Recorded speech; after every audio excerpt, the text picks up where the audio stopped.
leg, ask him to look in the direction of travel.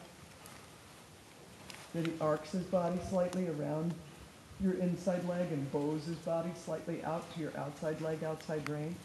That the biggest topic is that they've got to look in the direction of travel.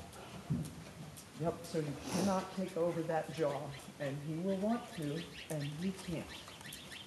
Good. So if he ends up going straight sideways, if he ends up going through the air, he's going to be looking right when he does it.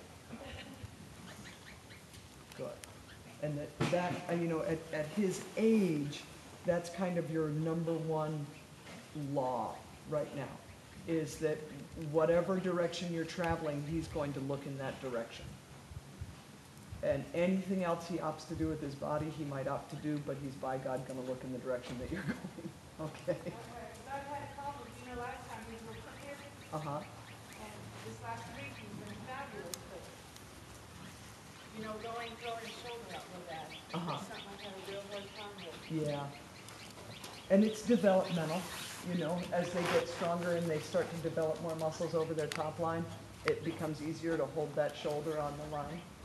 And that's the same thing about making him look in the direction of travel. He's, of course, got to look and not go screaming out the outside shoulder, but he does still have to look where he goes.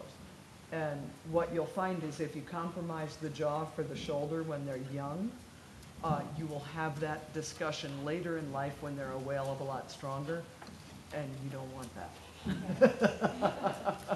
So you want to be conditioning him from day one that he will look where you tell him to.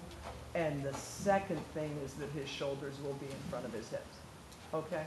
So in terms of priorities at the beginning, there are definitely times that we sacrifice that when they're older. I don't know how much of Jane's lesson you were able to catch at all, but I had her doing a lot of counterflexing with her horse, but he's a trained horse. So when we counterflex him, it's an intentional aid. With a baby horse, they counterflex as an evasion, okay? So again, just in the scheme of things, they've got to look where we tell them to go, and then we line up their shoulders behind that. And if it means that sometimes the shoulders drift a little to the outside for us to get our way, we live with it, okay?